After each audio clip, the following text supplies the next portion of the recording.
Gente, esse salmo é um salmo colocado como davídico, né? Então, ele foi escrito por Davi, ou a respeito de Davi, mas é visto como, então, um salmo davídico. E os estudiosos, eles concordam que a autoria deste salmo ocorreu no momento ou depois, mas ele está ligado à vinda da arca de Deus que saiu da casa de Obed-edom para Jerusalém. Segundo Samuel, capítulo 6, você lê com detalhes essa história, a vinda da arca. E ela veio aqui, Davi está vindo com a arca uma segunda vez, porque a primeira vez que ele estava trazendo a arca a Jerusalém, houve uma frustração muito grande. A palavra de Deus indicava como a arca deveria ser carregada. A arca, ao lado tinham argolas, e tinha varões que iam dentro das argolas, e ela era carregada nos ombros dos sacerdotes. Então, 4 sacerdotes a carregavam. Ela era transportada pelos sacerdotes. A arca não podia ser tocada. E a arca falava da presença de Deus, a representação da presença de Deus, e havia uma manifestação da glória de Deus quando esta arca estava dentro daquilo que Deus planejava. Davi reinava em Jerusalém. Jerusalém, capital de Israel. O lugar de culto era onde a arca ficava. Davi então decide que ele quer a arca em Jerusalém, na capital. Ele quer mais de Deus e da presença de Deus a partir da capital. Isso para que toda a nação fosse alcançada. Ele manda vir a arca.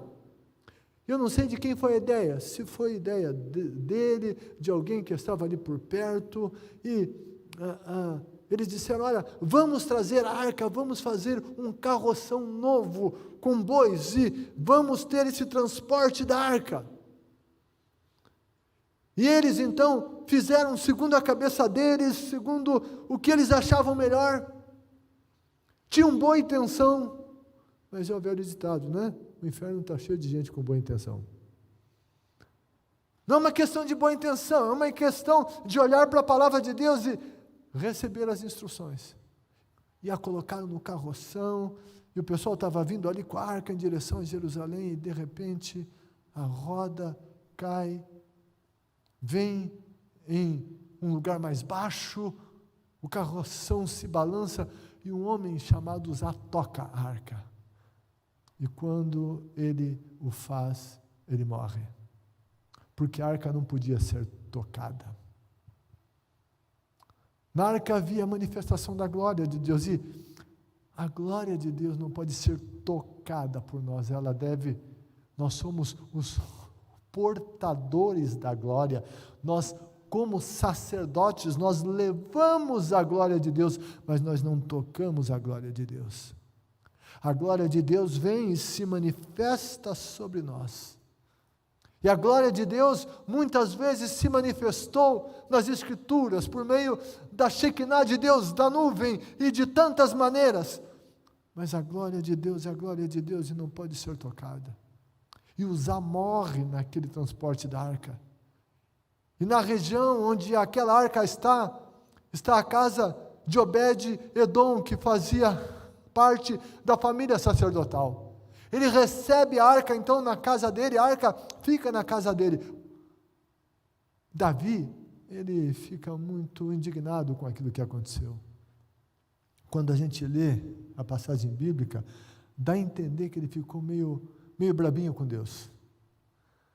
Mas depois a Bíblia não nos dá detalhes, mas ele acorda, ele entende que o que ele fez foi errado, não era desse jeito. E ele ouve que a casa de Obed-edom está sendo abençoada, que Obed-Edom está prosperando. Por quê? Porque na casa onde Deus está, onde a presença de Deus está, sim, essa casa é abençoada. E o Davi então disse: não, vamos trazer a arca para Jerusalém, vamos trazê-la para Jerusalém.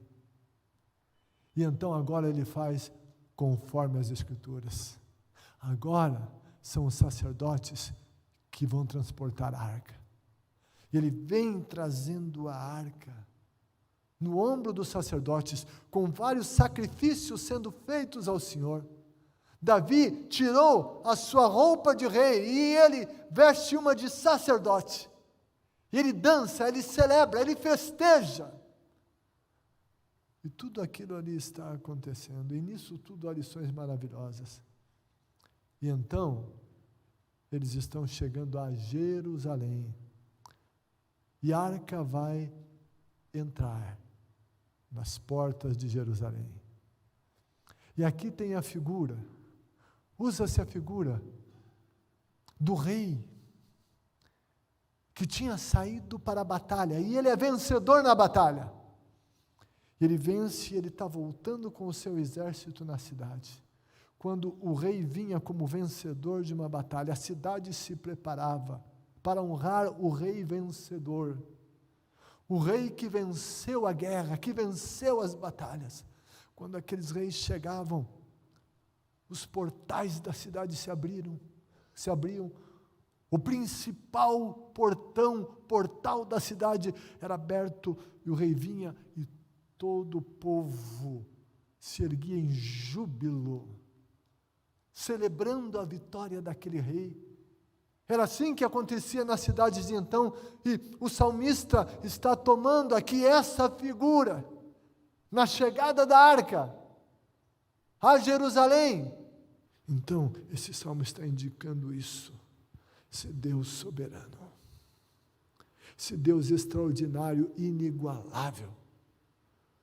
Então, aquele que quer que o Rei da Glória entre, tem que ter a noção da soberania desse Rei da Glória. Quem pode abrir as portas para que o Rei da Glória entre? Aquele que sobe o monte do Senhor. E essa expressão, subir o monte do Senhor, no Antigo Testamento, é sinônimo de culto a Deus.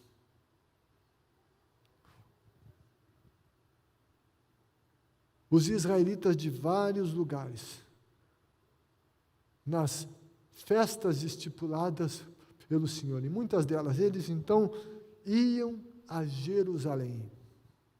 Jerusalém em um lugar alto, e lá estava o templo em Jerusalém. Nesse tempo não tinha o templo, mas estava Jerusalém.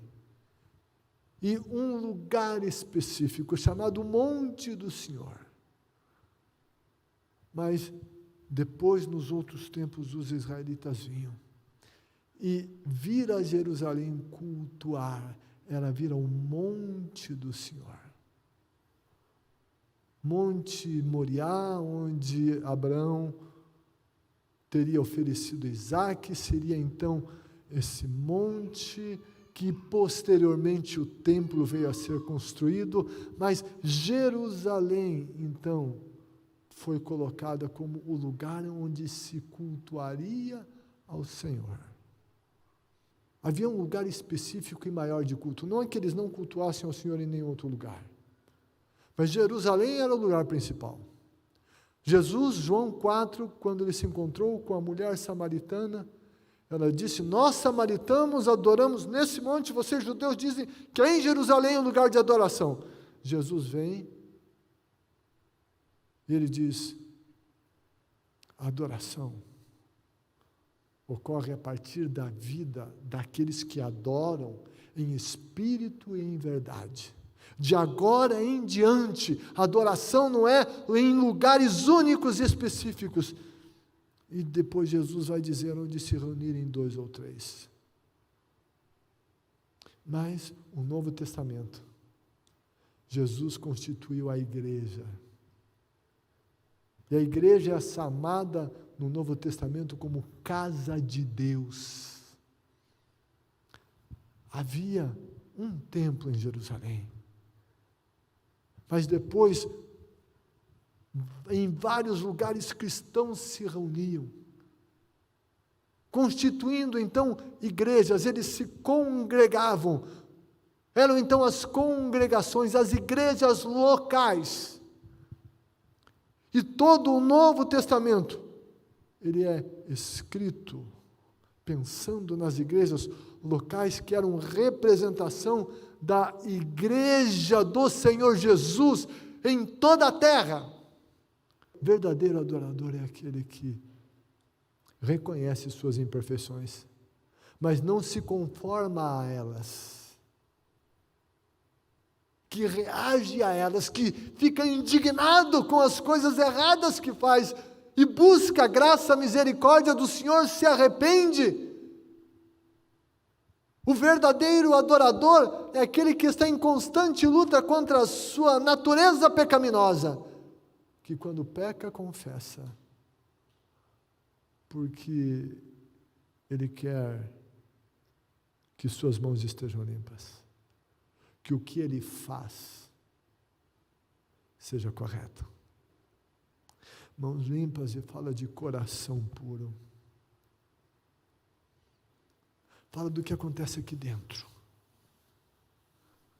dos sentimentos, das motivações, das emoções, do que está acontecendo aqui dentro. Coração, essa figura de um órgão que impulsiona vida, que espalha o sangue para o corpo. A Bíblia diz: de tudo que tens a guardar, guarda o coração, porque dele procedem as saídas da vida. E o que é que está no nosso coração ou nas emoções? Na alma. Na alma. A alma fala daquilo que eu sinto, daquilo que eu quero e daquilo que eu penso. Alma é o que eu penso, o que eu sinto e o que eu quero. Isso fala de coração. E o verdadeiro adorador é aquele que deve estar vigilante com essas coisas do coração, que fala da alma, do que eu penso, do que eu sinto e do que eu quero. E novamente aí não há ninguém perfeito, mas estes são aqueles que têm um referencial, um ideal de perfeição, que é Cristo. Embora saibamos que nunca chegaremos à perfeição absoluta, mas nós olhamos para Jesus, que é o nosso modelo. O apóstolo Paulo diz: sejam meus imitadores assim como eu sou de Cristo. Ele não estava dizendo que ele era perfeito, e a Bíblia mostra que ele não era perfeito. A Bíblia mostra que ele teve alguns rompantes que não foram nada bons, mas ele se realinhou, ele corrigiu as coisas. E ele era um referencial, não porque era perfeito, mas porque buscava se aperfeiçoar. Era referencial porque quando errava, ele reconhecia e realinhava a vida e continuava caminhando, e ele imitava a Cristo. Ele estava no processo. Quando ele dizia: sejam meus imitadores, ele também estava nos convidando e dizendo: entrem no processo de buscar ser parecido com Cristo.